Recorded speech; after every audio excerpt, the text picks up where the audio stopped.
Hello, आप सभी को मेरा नमस्कार। इस रविवार 16 जनवरी को मैं पुनः आपके समक्ष उपस्थित हुआ हूँ। आप सभी लोगों को मकर संक्रांति की शुभकामनाएं। इस रविवार हम जैसा कि आप पिछले रविवार हमने श्रृंखला शुरू की थी जल में घुलनशील विटामिनों के बारे में पूरी जानकारी देने की, उसी कड़ी में हम आगे बढ़ते हैं। उसी कड़ी में आज पहला विटामिन है विटामिन B5 पैंथोथेनिक एसिड। यह पीला तैलीय विटामिन B5 बी कॉम्प्लेक्स समूह का महत्वपूर्ण विटामिन है जो विभिन्न खाद्य पदार्थों में सुगमता से मिलता है। फूड प्रोसेसिंग के दौरान भोजन को गर्म करने पर, कैफीन, नींद, गोलियां लेने और शराब के संपर्क में आने पर यह नष्ट हो जाता है। इसका कार्य विटामिन B5 कार्बोहाइड्रेट, प्रोटीन और फैट के मेटाबॉलिज्म के लिए आवश्यक एक एंजाइम का घटक है। यह शरीर में amino acid, fatty acid, haemoglobin, cholesterol दोनों के निर्माण में भी महत्वपूर्ण भूमिका निभाता है। यह तनाव घटाता है, ऊर्जा का स्तर बढ़ाता है और संक्रमण, अस्थमा, बुढ़ापे व विकिरण के दुष्प्रभावों से बचाता है और बीमारी के बाद जल्द स्वस्थ होने में हमारी मदद करता है। इसी कमी के कारण हमें थकान, अस्वस्थता, बेचैनी, धीमा मानसिक विकास में वृद्धि, ऊर्जा के स्तर में कमी, बार बार के संक्रमण, एनीमिया, श्वास लाभ में देरी, अस्थमा, बुढ़ापा, पतले व रंगहीन बाल, त्वचा के विकार, लीवर द्वारा कोलेस्ट्रॉल के संश्लेषण में बाधा उत्पन्न होती है।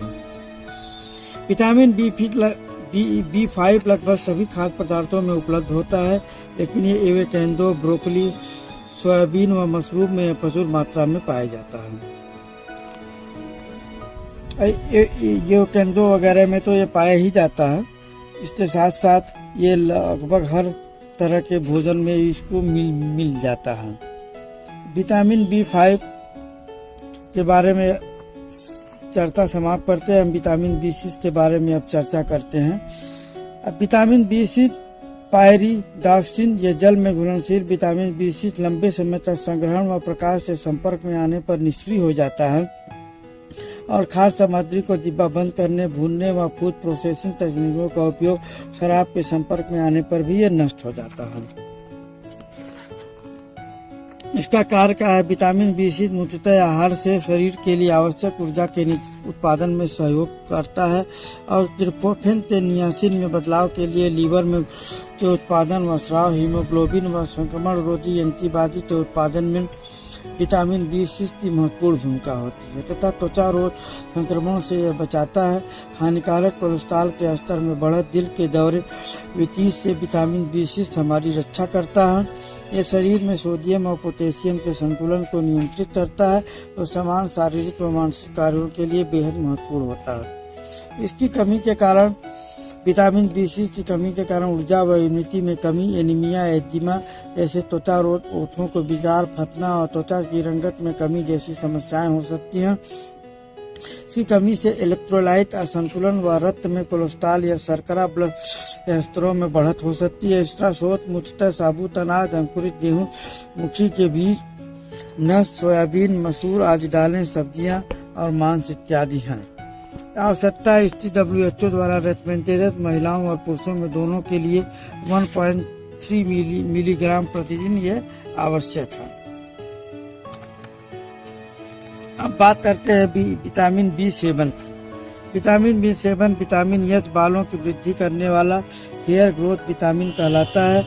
यह जल में घुलनशील है। यह सबसे अधिक सक्रिय पदार्थों में से एक है। यह ऊष्मा व प्रकाश में तो अस्थायी रहता है, वायुमंडलीय ऑक्सीजन के संपर्क में आने पर यह निष्क्रिय हो जाता है। B7 खाद्य पदार्थों में मुक्त रूप से मौजूद नहीं होता है।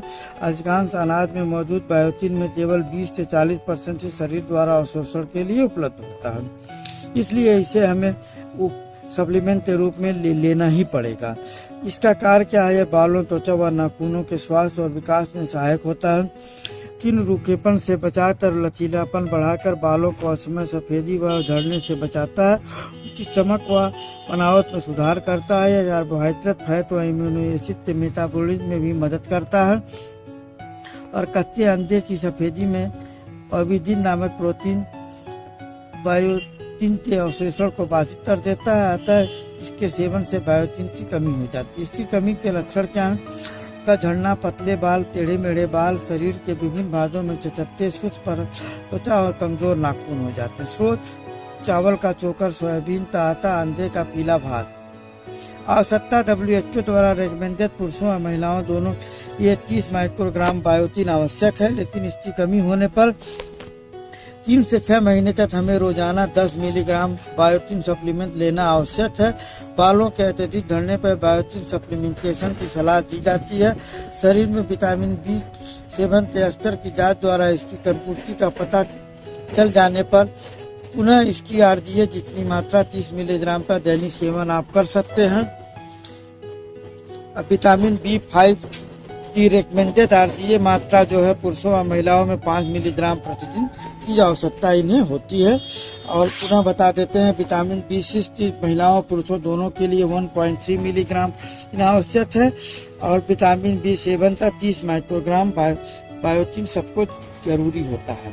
आप सभी लोगों को नमस्कार। आप सभी लोग स्वस्थ रहें, खुश रहें और सभी लोग अपने आप को यह ध्यान रखें कि आहार में पुनः मैं बता देता हूँ 7 चीजें होती हैं, जिसमें से फैट, कार्बोहाइड्रेट और पानी तो हम सेवन कर लेते हैं, लेकिन PBM में प्रोटीन, विटामिन, मिनरल और फाइबर की हमारे अंदर कमी हो जाती है। इसलिए आप सभी लोगों से अनुरोध है कि आप लोग इसका ध्यान रखें। सप्लीमेंटेशन में आप प्रोटीन ले सकते हैं जिसमें फाइबर भी पाया जाता है और विटामिन के साथ मिनरल भी एक साथ आता है। तो सिर्फ 2 चीजें लेने पे, एक प्रोटीन पाउडर विथ फाइबर और मिनरल और विटामिन लेने से आपकी शरीर तो जितने तत्वों की जरूरत होती है लगभग सभी आपको मिल जाते हैं। आप सभी लोगों को मेरा नमस्कार। आप लोग स्वस्थ रहें, खुश रहें। अगले रविवार हम पुनः मिलते हैं। अगर मेरा चैनल अच्छा लगा हो तो प्लीज इसे लाइक करिए, सब्सक्राइब करिए और शेयर करिए। धन्यवाद।